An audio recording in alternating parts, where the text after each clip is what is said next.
this here is Lenore Zan, a.k.a. Rogue. It's Cal Dodd here, voice of Wolverine from X-Men, the animated series, Bub. I want you to join me at The Uncanny Experience, the ultimate destination for X-Men fans just like you. Where you will become a mutant student at Xavier's. And be able to explore the school campus, shop the vendor hall, and meet the creators and stars of the X-Men universe. There'll be panels, parties, immersive activities all throughout the historic mansion. Whether you're a fan of the comics or the movies or the animated series, you'll find something to love. This is Chris Claremont. I'm looking forward to seeing you all at the Uncanny Experience. It's gonna be one hell of a ride, Bub. I bet it will be uncanny. Get your tickets now, sugar, at theuncannyexperience.com. Bum bum bottom bum bum bottom bum bum bottom bum bum bottom bum bum bottom bum bum bottom bum bum bottom bum bum doobie doobie da da da doobie doobie da da da doobie doobie da da da bum bottom bum bum doobie doobie da da da doobie doobie da da da doobie doobie da da da bum bottom bum bum bottom ba da ba da ba da ba da ba da ba da ba da ba da ba da ba da ba da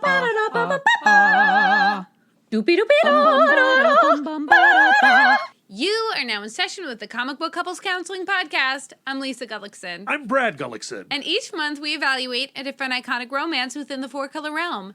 In this episode, we would sure like to know what happens to people when they die. But you know, we spent our whole life trying not to find out. In our Creator Corner, talking with cartoonist Tyler Crook about his new Dark Horse Comics series, The Lonesome Hunters, The Wolf Child. I love having Tyler Crook back on the podcast. He was here almost exactly a year ago talking about the first Lonesome Hunters trade paperback, and now he's back talking about the sequel, or at least the first issue of the sequel. I gotta say though, Lisa, the thing I'm most excited about today, in this moment, is that we got our air conditioning unit replaced. It's so cool in here. It's like being on vacation, but this is our home and it's comfortable. We spent weeks boiling alive in our apartment. Like we woke up one morning, it was like, ooh, it's hot. Let's turn the AC on. And then it started blowing this hot gas into our apartment. It was terrible. And we were like, well, maybe it just needs to like warm up and then it'll get cool. So let's go out for a bit and then we'll come back and I'm sure it'll be cool. But then we came back to the apartment and it was like 90 degrees in here. It was like 100 degrees in here. It was so hot. So like, okay, this is broken. But Lisa had just done her recital. Yeah. And in doing the recital, you may remember, Lisa tends to tear this apartment apart. You know, I'm making goodie bags. I'm making the program. It was a wreck. The place looked like Oppenheimer had just rolled through, right? Yeah. And we could not call a tech in at that point because we needed to present ourselves, because if the apartment complex had come in and seen the apartment the way it was at that point, they would have booted us. So we cleaned. But of course we didn't clean immediately. We delayed, and we just sweated. We're big time procrastinators. And then eventually we called for assistance, like after 2 weeks. And it's got really hot in Virginia. Really hot. And they came. Uh-huh. They flipped the switch and the AC started working. For no reason. It was so rude. Just to shame us in front of these people who are handy for a living. And he's like, I thought it was broken. I was like, I thought it was broken. And he's like, well, it looks like it's working. But the problem was he looked at the unit and he saw that it is an ancient unit and probably should get replaced anyway. Right. And they decided they needed to do that. And they're like, okay, on Friday, we're going to come in and we're going to replace the unit. It's going to take about a day. Yeah. Great. That sounds wonderful. Not. Lisa got out of Dodge. Yeah. And I work from home, so I stayed at home. And I had 3, lovely mechanics in the apartment all day working on that unit. And they replaced it. And I gotta say, the new unit, I feel like we've moved into a new apartment. Yeah, it feels like going from Oppenheimer to the Barbie dream house. It's wonderful in here. Yeah. It's actually maybe a little too cool. It might be a little too cool. This thing works really, really well. So, yeah, the Gullicksons have a new lease on life. And with this new air conditioning unit, our stress about going to San Diego Comic-Con on Tuesday has lifted a little bit. Sure. Since the intro and outro we recorded literally 10 minutes ago, things have improved greatly. Okay, you've pulled the curtain back a little bit there. Yes, we are recording this immediately after recording our Red Sonja, Luke, and Shannon Lieberman intro and outro. And yeah, I think we now need to. So we're recording this.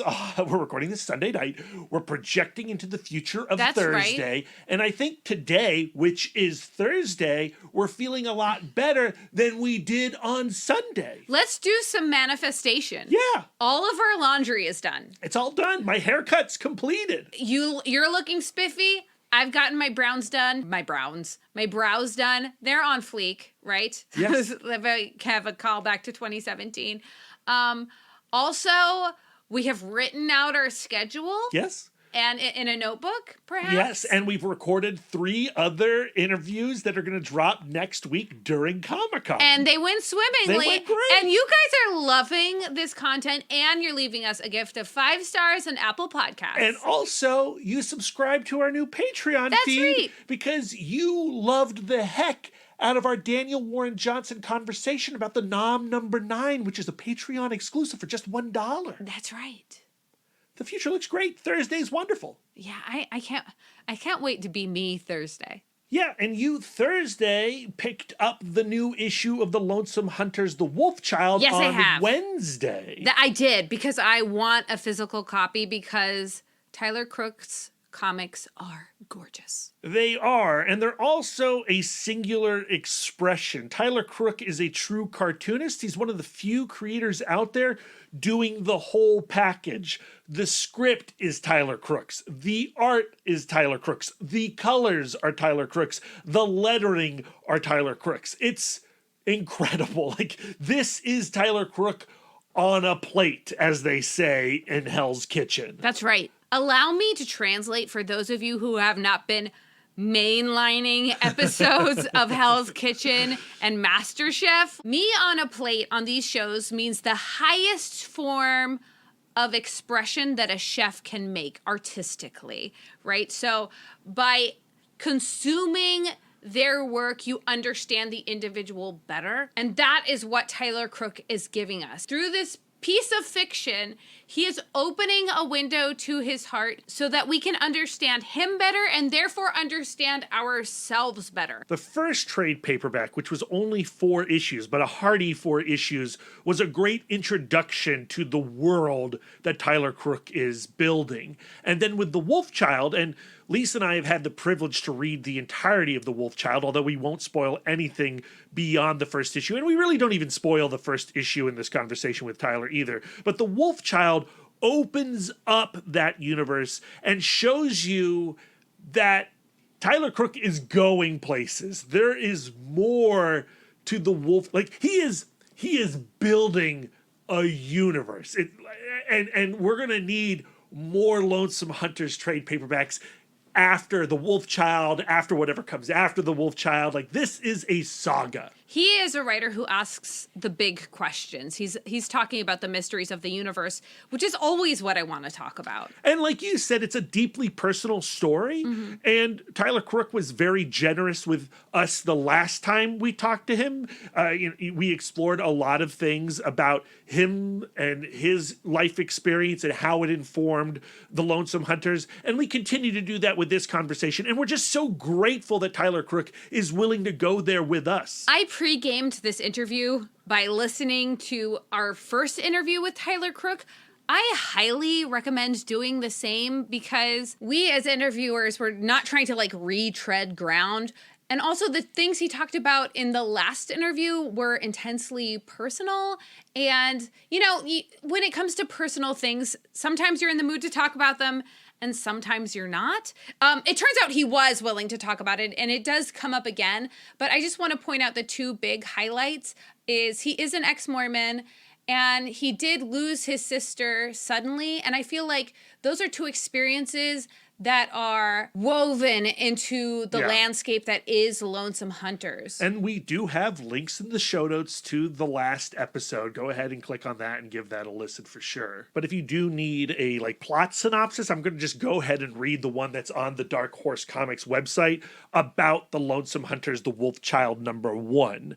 Monster hunters Howard and Lupe are on their way to get rid of the powerful sword, but car trouble leaves them stranded in a small town that is being terrorized by a magical wolf and a mysterious child in a wolf mask. While waiting for car repairs, Lupe befriends the child, and she and Howard are drawn into a war between the townspeople and the deadly beasts. This series is a supernatural fantasy. It has elements of horror, but at its core is this intergenerational relationship between Howard and Lupe, and the way that those two people help heal the traumas that they've both experienced. We were deeply compelled by their friendship in the last volume, but now we are, what's the word? By the end of The Wolf Child, we're committed. We're committed. We're committed to this story. And what Tyler Crook has done with these two trade paperbacks has created some of my favorite comics in recent memories. I would hold this up there with the greats of the last decade. Yeah, it's totally brilliant. I think these are the kind of comics I want to read. These are the kinds of comics I want to recommend to people. Like I've already said, this is the conversation I want to have. Right. And it is a conversation, right? There is stuff going on here that makes it easy for you to look inward on your own life. But it is also so unresolved. Right, where we are now. Yeah. But it's going someplace where I truly believe there's going to be resolution. And I feel like when the Lonesome Hunters is wrapped up, whenever that it actually will be, it's going to be incredibly satisfying because Tyler Crook is such a confident storyteller. And I am deeply confident that he is going to deliver with this book. But again, it's one of those rare things where one creator is working out what's going on inside them, and in doing so invites you to commune with it and work out your own stuff. It just gives you the sense that you're reading a thought that is unfiltered. Yeah. Which is like such a privilege. So issue 1 is currently available at your local comic book store. You are obliged to go get it. Do yourself the favor. Maybe even have that thing cracked open in front of you as you listen to this conversation. Ooh, I love that. Yeah. Unless you're driving, that's dangerous. No. Don't read and drive. I've done it, and end results poor. And on that note, let's get into this conversation with Tyler Crook talking The Lonesome Hunters, the Wolf Child #1. Tyler, welcome back to Comic Book Couples Counseling. Hello. Hello. I am glad to be back. The last time we spoke was about a year ago, almost a year ago to the exact day. And we were coming out of lockdown, basically, or we were getting used to the idea of possibly coming out of lockdown. And we spent a good portion of that conversation talking about loneliness, how it relates to the Lonesome Hunters, how it relates to our own lives. And I'm kind of curious, where are you now? Are you feeling like the loneliness of these characters the way that you were feeling them a year ago in the same way? No, I think I'm still feeling it the same way. Like, well, at least as far as these characters are concerned, I'm definitely like, like they haven't changed. I mean, it's an interesting thing. Like, I have sort of struggled with how to how to address the pandemic in the context of the comic, because it doesn't like really apply directly to the story. But I did set it in like present day America, which is like profoundly impacted by the pandemic. So I think the most I've really done to address it so far is had a few people show up in the background in masks. But yeah, as far as just like loneliness, I think the idea for these characters sort of stemmed from pre-pandemic. So like that element of it, while it was informed by pandemic stuff, wasn't really sort of the jumping off point for them. I know from my perspective, my reading experience, where I am, where my headspace is at a very different place. And so it was interesting for us because after we read the comic, we revisited the conversation that we had, and I could sense that I was in a much darker place a year ago and a much lonelier place a year ago than I am today. And I'm thankful for that, although I still have some of the same concerns that we addressed in the last conversation. And I think what was interesting about this read is, having gone through the Lonesome Hunters, the first storyline, I know who these people are immediately. And so when you open up the Wolf Child, you have a connection to Howard and Lupe in a way that you couldn't have with the first volume, obviously. Yeah, well, I think that was sort of the goal of the first volume, was really to build these two characters and create this relationship between them. And that was like, well, there was like the storyline with the magpies, like the important plot was about these two characters coming together and forming their friendship. I think one of the most important things in this book is just, the need to have somebody with you going through this dangerous life that we lead. You know what I mean? Now Lupe and Howard have each other. They're showing each other how to connect to other people. Their web of trust is kind of opening up. And in this first issue, it's represented by like Howard going like, maybe we could get a cell phone. That does seem like a useful thing to have. Yeah, well, that was a thing that I actually struggled with. Like, I'm not really concerned. Like, I'm not one of those people who really cares if cell phones exist in the world. You know what I mean? Like, I feel like if a cell phone ruins your plot, then your plot should get, strongly reconsidered anyway. In the context I was thinking of it's more of a generational thing, where it's like Howard just never really even considered having a cell phone like this. That was like not anything that he ever needed. But Lupe, being a person of the 21st century, like used to having them and just didn't. So like it made sense for them to have, like, for Lupe to want one and Howard to not know. But then Howard also had to make open up to Lupe and be like, you know what? Yeah, you're right. Like, I am being a goober by not wanting a cell phone. It's like 2 pages in the book, but it was like me walking around the block like 5 times being like, what is this? What do they do with the cell phone? Like, what's the point of this? One of the things that I appreciate so much about Howard is that Howard is not a grumpy old man. I find myself looking back on going like, like I really miss this. I miss X. I miss Y. I don't like how the kids today. And Howard is receptive. And I think Howard's receptiveness is one of the reasons why you fall in love with him. Yeah, that's something that's like, well, one of the things about Howard, like as a character, I think, is that he is like, he's receptive to Lupe. He's receptive to people who he feels are safe to be around and for him to be receptive to. I think with other people, he's a lot more, withheld, like he withholds himself and protects himself from other people. But because he and Lupe like have this connection, he's able to sort of, open up and be more his true self. Yeah, that's an excellent point, because if you go back to the first issue of the Lonesome Hunters and you see Howard looking around his neighborhood and going to the convenience store, and he doesn't necessarily, he's not necessarily receptive then. It's Lupe who unlocks something in him. There's something inherently childlike about Howard, and I think that perhaps it might relate to like some trauma in his childhood.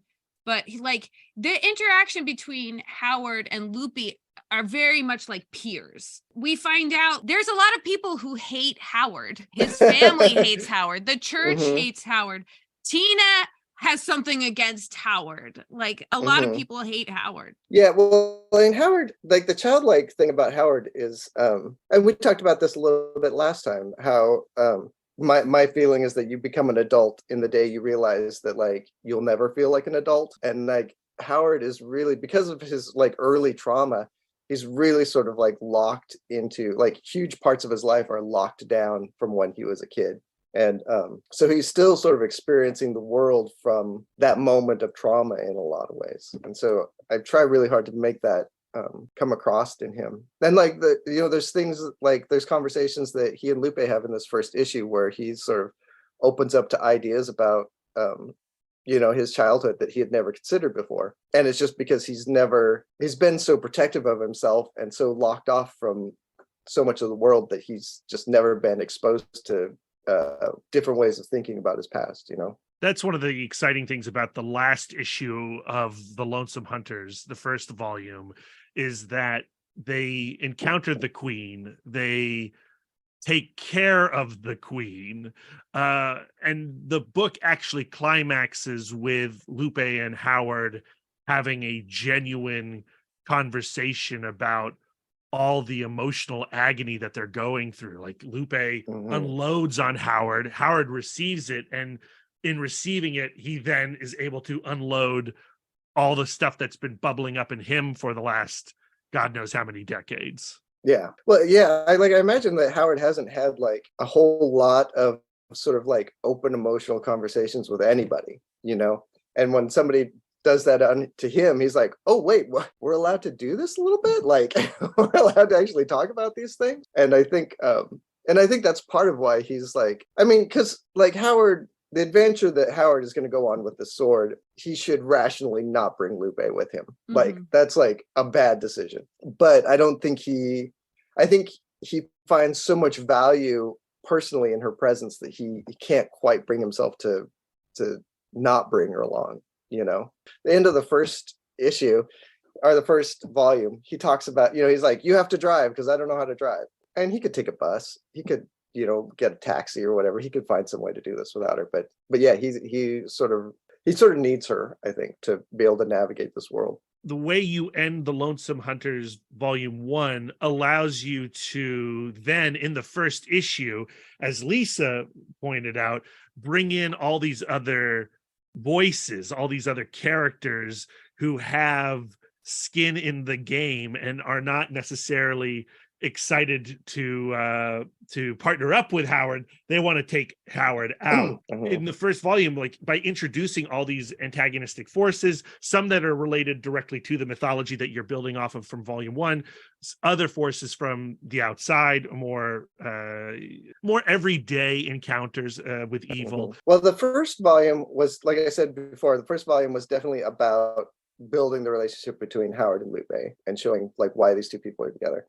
And then the second volume is all about sort of establishing sort of the stakes of what they're facing, explaining a lot more about what the sword is and showing what the sword is capable of and why it is important for Howard and Lupe to be heading out on this quest, with the sword. Point of this first issue, Howard and Lupe are kind of adrift. They don't know exactly where they're going with the sword. But now there is the element of the Crusaders that are introduced in this issue. They have their own perception of what Howard is and his relationship to the sword. And then they also want the sword. At this point, Howard and Lupe are less being like pulled into a direction, but more like, oh, it looks like they're going to be pushed by outside forces. Yeah, that's accurate. So what was the inspiration for these Crusaders? They were inspired by a lot of stuff. I mean, they're inspired by a lot of sort of the religious fervor that we're seeing in America today. There's sort of a lot of it is inspired directly by. I was raised Mormon, and we left the church when I was sort of an early teen, and there's a lot of stuff that is inspired by that in their sort of approach to theology, and it's a caricature, so like it's not, I'm not directly criticizing any one specific religion, but I'm sort of like I wanted to show them being normal people in a religion, like devoutly committed to a religion, and the ways that can be used to sort of make people do really weird things, like these guys, these Crusaders, they're not like trained assassins or anything like that. They're like people with like jobs and wives at home, and the church is just like, you know what, you're called to go on this mission for the church, and it's an important thing, and it's like being called to be a missionary or something, So they're sort of going off to do this thing, but where it's going to lead them is pretty extreme, you know. I love the Crusaders being a guy named Josh. You know what I mean? Like Josh is on a crusade. But like in our first conversation about the first issue, we talked a lot about like relationship to faith. And so it makes me think about like the sword and how faith can be used to hurt people and faith can be used to like heal. And the Crusaders, their faith is based on one truth and then like a million lies. You know what I mean? Like there is a magic sword. That's extraordinary, right? That's really, really wild. If there's such thing as a magic sword, anything is freaking possible, right? But then also they don't understand where the sword has come from. And they have, because of the existence of the sword, they have bought into something that is not true. Well, and they've been told this story about the great betrayer, Howard, which doesn't necessarily, which does not reflect the flashback that we saw in the first issue of the Lonesome Hunters. So they've got that burrowing in their head. Yeah, and you can definitely see, like, I hope the thread is clear between that very first flashback and you see the way Howard's father treats him. And then you could really clearly imagine how the people back home would have told the story about what had happened, you know, because they presumed that Howard survived because he had the magic sword or whatever, but everyone else died. And they're like, he must have betrayed them. Like, that's the only way this could have happened. Yeah, exactly. And then, you know, the Wolf Child then explores the Crusaders from different points of view also. I think what's so human about the portrayal of the church as it's seen in the Wolf Child is that everyone within the church, or like at least within this small group of Crusaders, they all are thinking on their own tier, right? Yeah, I think, well, one of the things that I think is really fun about stories like this is that everyone, I mean, as the reader, you get to see all this stuff, but you also get to see how everyone else can look at the exact same thing. You know, it's like that elephant thing where it's like 3 blind men and an elephant, where one person touches the legs and it's like, oh, an elephant is shaped like a tree trunk. Yeah, you know, that sort of thing. And you can see how they're all sort of approaching this issue, and none of them have like the full picture. Like, nobody knows the whole thing, and so they make choices that are often bad, you know, and they do things that are wrong, and they don't know it, because they just don't know the whole picture. But even amongst the Crusaders, there is the one guy who's like, I don't know about this, fellas, you know, like, you know, there might be a greater truth that like makes doing violence not good, you know. What inspired the inclusion of that guy? That guy is kind of like he's kind of reminds me of my dad a little bit. Like, he's the guy, like I said, when we left the church, like a lot of that was from being like incredibly being a strong believer and like really studying the faith, and then being like, you know, I have this question, like, I really love and believe this thing, but there's this one part that doesn't make sense, and help me make it make sense. And other people going like, don't talk about it, that didn't happen, you know. And he has to like be like, oh, but you know, it's like, you can't, when you like he's coming from a place like that character, Josh is his name, right? Yeah. I have to look at my cheat sheet when I'm writing to remember their names. But they like, he's like, in my mind, he's a guy who very honestly believes in his faith and believes that it's a healing thing for him, and he comes to it from a place of like love and kindness. And he's trying really hard to square these things that they're like, when you think about him for a little while, don't make a whole lot of sense. And you know, his friends shut him down pretty quick, and they're like, you know, like, no, we're gonna toe the line on this one. Yeah. When your family left the church, did they go like, hey, really sorry, our kids, like, that I brought you up in this and it's completely wrong? Or did they let you like come to your own conclusions after leaving the church? They really like, yeah, they kind of let us come to our own conclusions. I think they were at a point that where they were like, you know, they sat us down and were like, you know, we're gonna stop going to church. And I was young enough that it wasn't like I didn't have my driver's license or anything, so it wasn't like I was gonna make my way to church on my own. So I was like, it was sort of yeah, it was I remember at the time actually that I just felt relieved because like even though I didn't know exactly what my parents were going through in their relationship with the church, I definitely knew that going to church was incredibly stressful for the family, you know. So when they sort of sat us down and were like, we're going to stop going to church, I was like, oh, thank God, we can like relax on the weekends for once. Like we can actually have a Sunday that's pleasant, you know. And so like that's sort of where I was when we first left. And then I remember that I know I have like a sort of a complex relationship with a lot of faith stuff, like because I'm one of those people who would like I would love to you know, believe in a God, you know, and I would love to have sort of a faith of in heaven and stuff like that. But I find myself incapable of it, you know, try though I might, it just doesn't ring true for me. So I can't do it. And it's and so like I spent most of my like teen years basically sort of very passively believing in a lot of that stuff. And then I had a couple experiences in a row where people sort of randomly came up to me, and I don't know what it's called. What's it called where you like just walk up to somebody and try to convince them to become evangelizing? Yeah. You. Yeah. Just so happened to be this I had a weekend. couple I had a couple meetings with evangelists that were like I had one lady who I was sitting in the car waiting for my mom to come out of the grocery store. And this lady came up to me and was like, started talking to me about Jesus. And then she was like, you know, Jesus really had short hair. And and the long hair thing is a plot by the Jews to like corrupt the religion. And I was sort of like, wow, really, what is this? Is this what Christianity is? And it, you know, it made me sort of go back and actually after talking to that lady, I actually read the Bible all the way through for the very first time, from front to back. And it was, and you know, and that relieved me of a lot of my faith issues at the time, you know? Yeah. There's a lot of like deferring to someone's expertise. Like I was raised Catholic. So like we're encouraged to just like don't even pick up that thing. If you pick up that thing, like that's really nerdy, you can just listen to the homily real close and we got this for you. You know?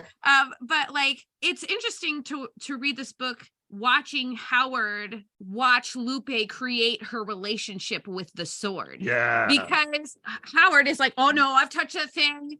You know, it's really tempting, but never touch the sword. Like the sword is bad, never touch the sword. And Lupe is like, oh, but it does magic. It reminds me so much of like my relationship to religion. Cause I go like, there were years where I was like, you know what? I've touched that sword.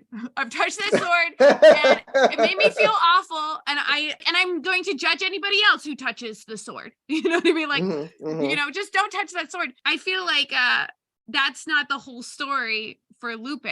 Yeah, well, for Lupe, like a lot of this is, you know, finding out about the sword and talking to birds, you know, and stuff like that. Like her world is opening up, and you know, she's leaving the city. They're going on this road trip, you know. She just got her first cell phone, you know. Like her world is like busted wide open. She's so excited about that phone. Yeah. And but she doesn't know where the limits are, you know. It's sort of like you said, it's like this sword. If this magic sword exists, what else could exist? Right. You know, it turns out it's a lot of horrible things that also exist. Right. Like in this first issue, there's this huge moment of trust where Lupe tells the magpie, okay, I'm going to give you a piece of treasure. And if I give you this piece of treasure, my expectation is that you don't rat us out. I don't know about that. See if this doesn't bite us in the ass at some point. Yeah. That bird is the magpie. That magpie is really fun, actually, just because I love having a character that you can talk to and can express themselves and stuff, but is also, you know, an animal. They're like, they have animal motivations and they do animal things, and so their behavior is not like, because you can talk to them, you would think like, oh, they're going to sort of behave like a human because they act like a human. But well, like in that scene, you know, she's like, you'll be my friend. He's like, okay. And then boop, the bird's gone. And they're like, I kind of thought the bird would hang around a little bit. You introduce this wolf character, and that wolf is seemingly outside of the mythology that we've just been discussing regarding the sword. It feels like this is another opportunity to really expand the type of magical elements that are possible in the Lonesome Hunters. Yeah, well, I think the wolf child is like there's definitely a kind of magic in this world where wearing masks is like gives you some sort of power. And I don't know, I don't know at this point if there's a really strong metaphor in the story for what that like really means. It's just something that I think is super cool and have always been into that idea. And so like so this wolf child is, I guess one of the things that it opens up is that use of magic with these masks isn't just really constrained to only animals, like also humans can wear these masks. So like the magpies in the first volume, magpie queen wears a mask and it gives her the ability to be sort of human in shape and stuff. And in this one, this wolf child wears a mask and it allows them to do a lot of wolfy things, Well, do they? I guess the wolf child doesn't do a lot of wolfy things. He does a lot of child things. like the wolf child in this first issue feels so helpless. Yeah, but we'll see the connection between the sort of large wolf that we introduce on the very first page and what this child, and they definitely are connected and they have a relationship that is, that it was actually inspired by like one of the early titles that I was sort of playing with was for the Lonesome Hunters, was trying to come up with some title around being raised by wolves and that whole idea. And so like with this, I was sort of, what if you were like literally raised by a wolf, And that's sort of where this kid character came from. And the book opens up like first page, the wolf is eating part of a farmer's herd, and in doing so drags these I'm going to call them civilians into this grand opera, and they become an antagonistic force as well. Why bring them into it? They are, it's hard to say without giving away too much about it.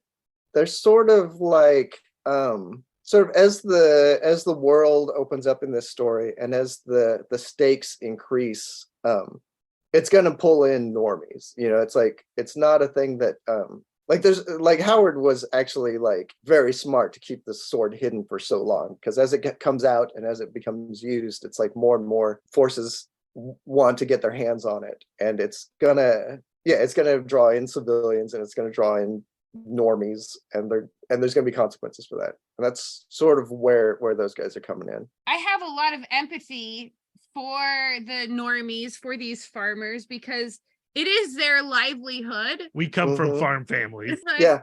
And they're looking after their own self-interest, the self-interest of their family. They have no reason to believe that the wolf is magic, but even if the wolf is magic, it doesn't really matter if they can't do their thing, if they can't feed their families because of this thing that is interfering with their lives. Yeah. In fact, I don't even really think of them as antagonists, but I do feel like their relationship with sort of this larger story is, I don't know if it's antagonistic. It's in conflict for sure.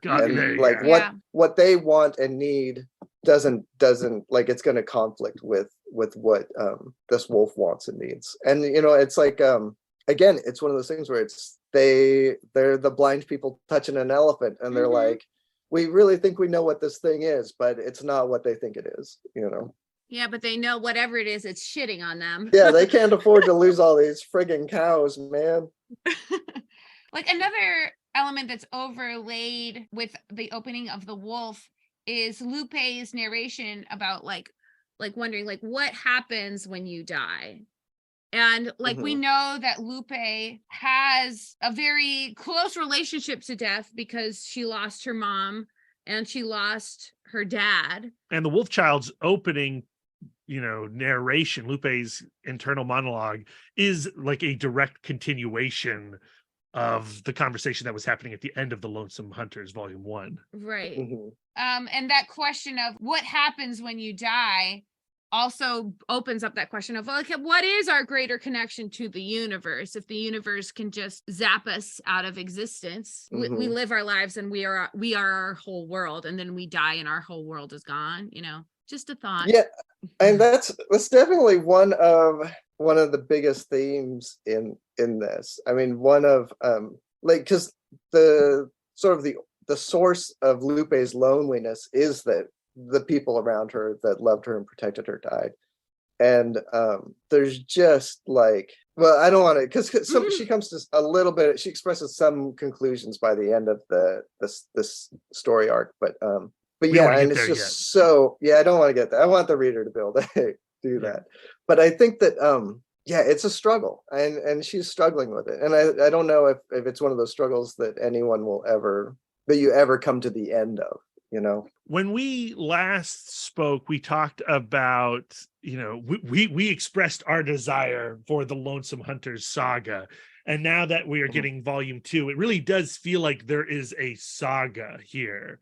You know, and it also, like, to me, like, I love all your work, Tyler, but this feels like the Tyler Crook comic, as a fan of your work. And you can either agree with that or not, but this, like, do you feel like this is something that you'll be exploring for a good many years to come? I'm really hoping so. I do have like a overarching story arc. Like, I have a you know, the beginning, middle, and end of a sort of a really large story. And I'm hoping I can get to the end of it. You know, we'll just have to see. But I do feel like this is definitely the most personal story I've ever told. You know, like I said, I think I said it in the last time we talked, that like I'm taking so much of the stuff that really sort of preoccupies me and jamming it all into this one story. It's like everything that stresses me the hell out is like in this book. You know what I mean? And so it's definitely a very personal story. It's not like yeah, like I think a lot of like I look at a lot of other comics and I sort of see them, and you can see like what the writer, like what really sucked them into it. And a lot of times they're just like that they had a really fun idea, and it's like, and like I had the opposite, you know. I have like all these terrible ideas. I'm like, I'm going to explore all of those. Someone on Twitter a couple of months ago asked like, what's one image that reflects the story, and I post the story that you're working on, and I posted a meme of Trent Reznor from Nine Inch Nails, and it's like 4 panels where he's like comes out on stage and he's like, everyone here to have a good time? You ready to rock? Well, that's not us. That was the last band. We're here to have a bad time. And then heavy synthesizer plays. And it's like, that's a lot of what we're doing with the Lonesome Hunters, is we're here to have a bad time. Let's dig into this bad time. The bad time is like my favorite type of story. We also talked about a little about how you enjoy to go simple but deep as opposed to like complex. I feel like there is a lot of complexity here, especially as the world is opening. I do like that. Okay, let's just burrow down on the idea of death and how we all like relate to mortality, and how we all relate to like, do I continue or not? I need to know because I'm scared, you know. But you do get to do also the version of like the thing that you love to do, which is like anthropomorphizing animals. And and this idea of how you love to go like, okay, let's see how much I can have this individual who doesn't speak, have this animal, how much can I make one animal say without using words? Like, can you talk a little bit more about your like connection to animals and your love of animals? Yeah, I just love animals. Like I'm not like one of those people who is like, oh, I wanted to be a veterinarian when I grew up or anything like that. But you know, we've always had pets. I think when we always had cats growing up. And then as an adult, I started having dogs, and that sort of like really changed my relationship to animals. Is like, because just dogs are, you know, the relationship you have with a dog is way more, it's just way different than what you have with a cat, and they're a lot more needy, and but also a lot more like they're just like down to go do stuff with you, you know, which is like really sort of like made me start looking at and like thinking about animals in a different way. So I just love them, you know, and I love drawing animals in the same way I love drawing trees and forests and stuff. I think they're just beautiful, and they're just really fun to sort of explore artistically and stuff. Are you like when you think in your brain, like this is a weird, it feels random. It's coming from a place. Like when you think in your brain, are you like a words first guy or like a pictures first guy? Like, 'cause I'm a big time words guy. I am, like, I definitely think in language a lot, but when I'm thinking about a story, very often I have an image of an event happening, and then I have to figure out how to get there. You know what I mean? So I'm definitely like, I guess it's a visual thing, but it's usually more like when I'm thinking about story stuff, I'm thinking about how to get someplace. Like I just have an idea of something that happens, and I'm sort of having to figure out like, well, what would make that happen? And then I have to figure out the steps to get there. Yeah. I was thinking about how my approach to story, because I've been like doing a lot of reading just about, you know, writing and stuff lately, and there's so much stuff out there about like, you know, the 3-act structure and all that stuff that is definitely useful, but I don't find it like super compelling. And then I was thinking like, I think the way I think about story is a lot more like music, where I'm usually thinking about how things sort of work together, you know, as melodies and harmonies. And I'm thinking a lot about sort of like rising tension and like sort of tempos and things like that. And I'm thinking about, you know, tone. And so like when I'm thinking about these stories, that's sort of where I'm thinking, where I'm coming from, where I'm trying to find like, I'm always just trying to create like a real specific mood with a thing. And that's like really, really important to me, is getting that, the feeling first, and then the specifics of what creates that feeling second, you know? I'm so glad does that make any sense? No, it makes total sense. No. And you set up my next question. Yeah. Because last time we didn't really get to talk about this, but you are a musically expressive creative as well. And one of the things that you do is you create music for your comics. You can go on to, is it Bandcamp? Yeah. You can go onto Bandcamp right now, link in the show notes, and listen to the music you've created around Harrow County. And listening to that music while reading The Lonesome Hunters Wolf Child, it creates this whole other experience. But now I'm like, well, this works for the Wolf Child, but I also now need Lonesome Hunters music. Man, I have been trying. Like, I don't know, like when I did the Harrow County soundtrack, which you can also stream on like Spotify and Apple Music and all that jazz. But like it was sort of like, that was sort of like in a fit where I was just sort of like, I know what this should sound like, you know, and I could just jump into it and start writing music for it. And the Lonesome Hunters, I've really struggled. Like I was like early on, I was like, I'm gonna do another soundtrack just like I did with Harrow County. And I have not been able to figure out what the Lonesome Hunters sounds like. And that's because I'm not like a trained musician. Like it's very much a hobby thing for me, but it's something I definitely I love and really I do a lot of, even if it's just for fun. So yeah, I've been trying with Lonesome Hunters, but I just have not figured out what it sounds like yet. That was my, like, I was trying to lead. I was dragging bad interviewer style, leading you to, like, because I feel like the second you try to put the mystery of the universe into words, you know, like you hit that, like, kind of frustration of like, well, there isn't words for this. I think like back to like animals, and animals, they live their entire lives without language and they seem to be fine, you know? Yeah. And then like music also is like, okay, that's another way to like kind of describe the ineffable, but also it has its own limitations. Do you find yourself frustrated around how do I tell the whole story of a thing with all of the limitations? Yeah, I definitely, like, one of the things that I've decided with the Lonesome Hunters is that I can't like do everything at once. Like I definitely have to sort of like take a moment and focus on one idea at a time.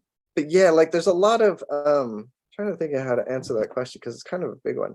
Like animals are amazing in the way that they just roll with the punches, you know, and humans have this thing where like we don't.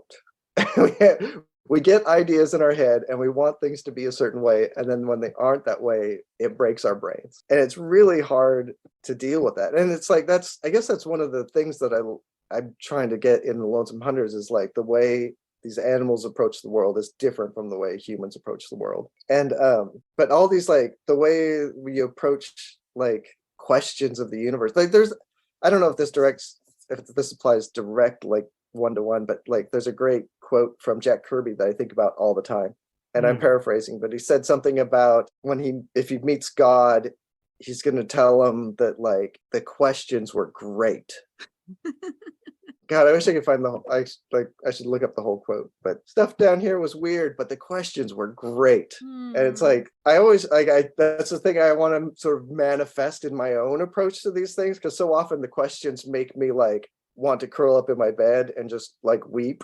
But I have to remember like, you know, like the questions are pretty good. Yeah. And, you know, again, that's like one of the ways I try to approach the stories too, is like not as having something specifically to say with a story, but having like questions to ask and having to, you know, not necessarily answer them for the reader, but sort of ask the questions in a way that sort of make you, you know, think about your mortality or whatever, you know. Yeah, I mean, the Lonesome Hunters volumes 1 and the Wolf Child are not tidy. You know, they're not tidy stories. And that's, I think, the appeal for Lisa and I. And we've spent, you know, God knows how many minutes talking to you right now, like trying to figure out like, okay, who is Tyler Crook? And like, we've been burrowing in there trying to pull things out. But honestly, like, who is Tyler Crook for me is the Lonesome Hunters. Just read these comics, you know, like all the questions that we've been trying to explore in this conversation are all right there being explored in both volumes of the Lonesome Hunters. That is amazingly kind of you to say. That's you know, I really want like, well, I don't necessarily want Lonesome Hunters to be like, oh, this is about, you know, who I am. But I feel like if you looked at like some of the issues that I'm looking at in the Lonesome Hunters and you think, oh, that's sounds like a Tyler thing, then like, I don't know, that's nice. So many stories, like they feel like I don't know.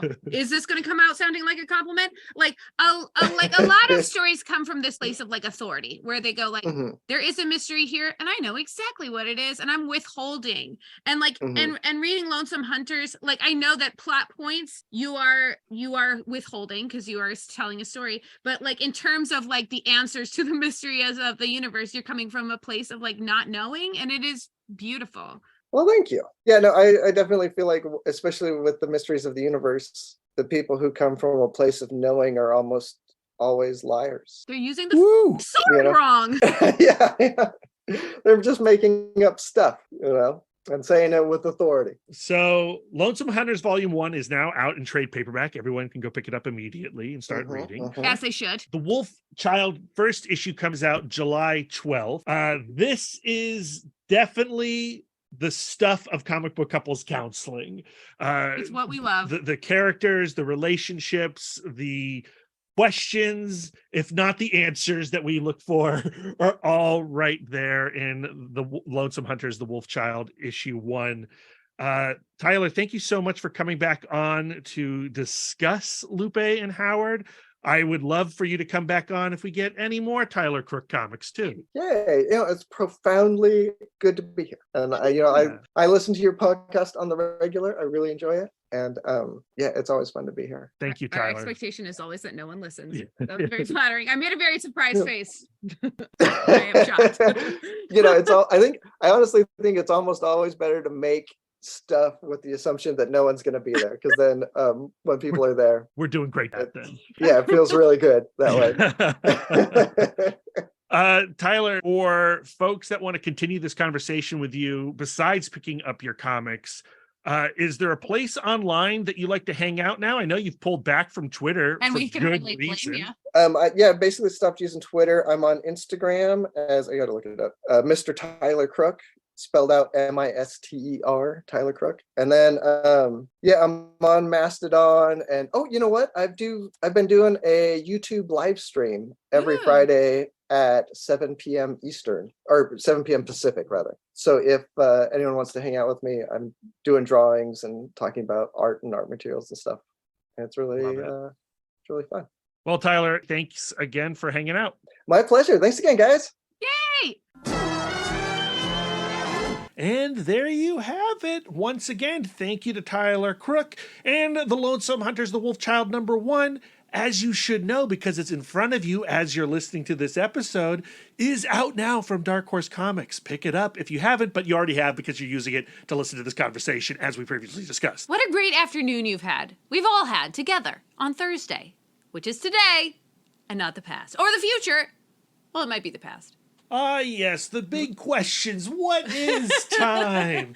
But those big questions are what Tyler Crook is exploring with the Lonesome Hunters. I love that bit where he was talking about the struggles of his characters. He puts his characters through their struggles because we all go through their struggles, and he likes that they just keep going. Like, we all just keep going. Brad and I have now seen Asteroid City twice. Yeah, we have. And I have been thinking a lot about that movie and about how, like, when we are living our lives, we are the characters in the play. Right. But, like, our consciousness is constantly outside of the play, trying to figure out what the play is about. means. Yeah. And the whole point of living life is to just wonder and wonder what life means. And you're not going to, you can't wake up if you don't fall asleep, right? You're not going to understand the meaning of life until you've lived it in its entirety and you've died, and maybe there's more after that.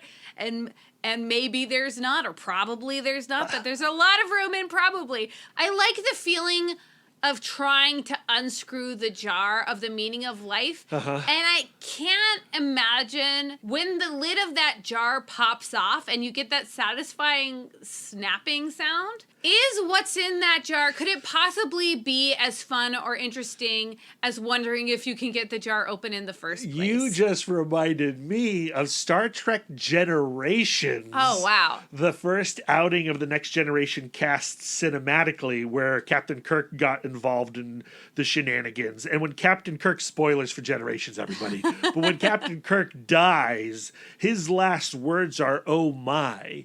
And the reason Shatner wanted Kirk's words to be "oh my" is because he thought Shatner thought that it was Kirk seeing that jar being popped up. Like, the other answers. side. He saw the other side. He saw the answers, and it was "oh my." Yeah. And that movie has its issues. I'm actually on team Star Trek Generations. I think it's a lot better than its reputation. I think there's some really great moments in it, and that's one of those really great moments.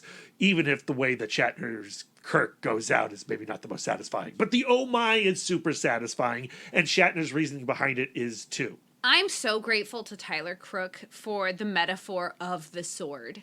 And the sword being like spirituality. Yeah. Don't go too far down the metaphor of the sword, because again, only issue 1 is out. There's That's a lot true. going on with that sword.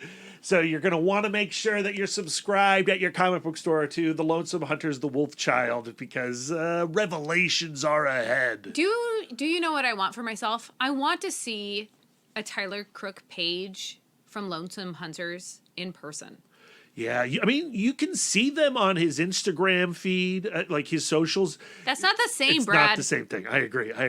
One of these days, we're going to find Tyler Crook at a Comic-Con, meet him in person, and it will be a glorious day, and we're going to just save all our pennies and buy something Tyler Crook related. That would be amazing. But yeah, I mean, they're objects. They're totems. Mm-hmm. Yeah. That is going to do it for this week's episode. But by this week's episode, you mean the 10 episodes we have scheduled for the next couple of days? So you've already listened to our Red Sonja conversation with Shannon and Luke Lieberman. Yeah. You just listened to the Tyler Crook conversation. Monday on the Patreon feed is Daniel Warren Johnson talking about the Nom number 9. We talked about the Nom number 9 for over an hour. hour.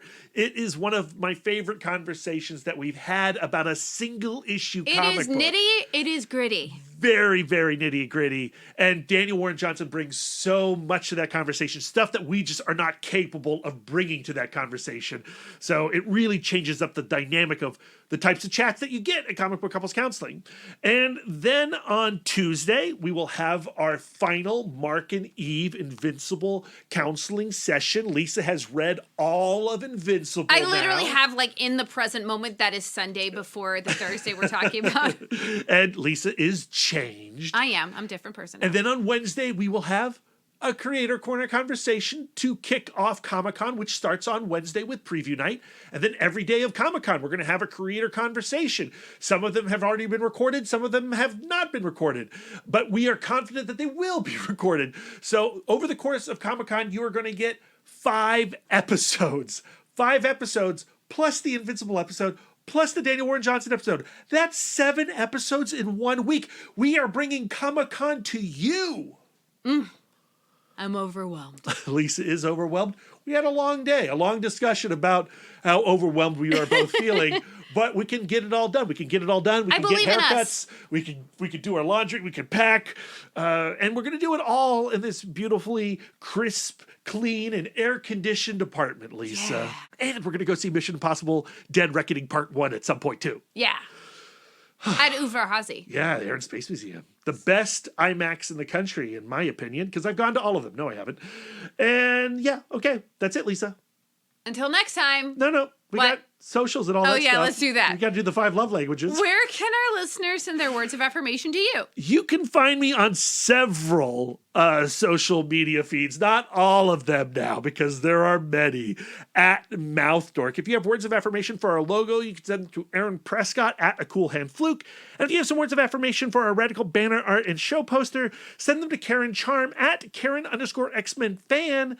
Lisa, where can our listeners send their words of affirmation to you? I am always accepting words of affirmation at Sidewalk Siren on Instagram, Twitter, and Blue Sky. Oh. If you'd like to spend more quality time with us, you can subscribe to us on Podbean, Stitcher, YouTube, Google, and Apple Podcasts. Oh, wait, Stitcher's not going to be a thing in a second. It's still around for now until like August 29th, I think. If you'd like to get exclusive, you can join our Patreon, where you'll get more content, including weekly bonus episodes, those Married to Singles episodes. We are still sleepwalking through Sandman. Brad might eat that Blue Beetle burger, though Definitely I gonna do do it. not approve. Definitely gonna do it. I gotta let you do it because it does come out on August 18th, which is your birthday. It's gonna be my birthday meal. Gross. If you'd like to reach out and touch us electronically, you can email the podcast, cbccpodcast@gmail.com. You can visit our website, comicbookcouplescounseling.com, or follow us on Instagram and Twitter At CBCC Podcast. You still stole that from I me. did, because I thought it was funny last time. You could give us the gift of 5 stars on Apple Podcasts, and if you'd like to do an act of service, why not write a review of the show while you're there? We are fluent and receptive in all 5 love languages. It really warms our hearts and helps the pod. So until next time, friends, keep your love tank full. And your psychic rapport open. Okay, you thought the show was over, but I we did. still have plugs, Lisa. Are you kidding me? You were just on Spectails. Oh, yeah, that's true. It was a Secret Invasion episode. You were Jesus. I was Jesus. You were talking about the DC Book of Lists. I did. Very, very cool. Very, very fun conversation. Both of us are on this week's, actually last week's episode of Comic Book Keepers, talking about Beta Ray Bill doing more Daniel Warren Johnson celebration of his Ardent Star storyline. And we recorded a conversation with Dan Gavosdin and Mark Giannacchio over at the amazing Spider Talk podcast about Mary Jane and Peter Parker, their dating life. You can listen to that episode on the Amazing Spider Talk Patreon feed right now, which I would recommend. Both Lisa and I are patrons. We are. There's no reason why we have to do double spending for Dan and Mark, but we just love it so much, so that's what we've done. But if you don't feel like joining their Patreon because you're being really respectful to your bank account and you're choosing to put that dollar into Comic Book Couples Counseling Patreon account, I won't hold that against you. You can listen to our Peter Parker and Mary Jane conversation on a future main feed episode of The Amazing Spider Talk with Nick Cagnetti art, who was just on a Creator Cranny in our Patreon feed talking about his new comic, Pink Lemonade. Go to comicbookcouplescounseling.com to find that. Lisa's also on a panel at San Diego Comic-Con. Yes, we should have plugged that. We could do it right now. Okay, let's do We it. can do it right now, Lisa, in the Stinger plugs. We're doing the Stinger plugs at San Diego Comic-Con on Thursday in room 24 ABC. Lisa will partake in the comics journalism, looking at panels beyond the page. Here's a brief synopsis of what to expect. How do you cover comics and multimedia? How do you build a community around comics writing? In this annual look at comics journalism, panelists talk about moving into podcasts, YouTube, TikTok, and beyond, and how the medium changes coverage. They'll also talk about comics, the big stories of the show, and anything else that you want them to. The mic is open. Join Heidi McDonald from The Beat, Jimmy Aquino from Comic News Insider, Lisa Gullickson from a little thing called comicbookcouplescounseling.com, Brett Schenker at Graphic Policy, Avery Kaplan from The Beat, and Chris Arant from Popverse, and others for all the tea. I hope the kids are still saying tea. The kids are still saying tea on them TikToks. I think so. I'm mostly just watching the dogs. Just watching the dogs. There, we did it. Oh. This is the end of the episode. Left tank full? Psychic report open. We've already done that. Okay, fine.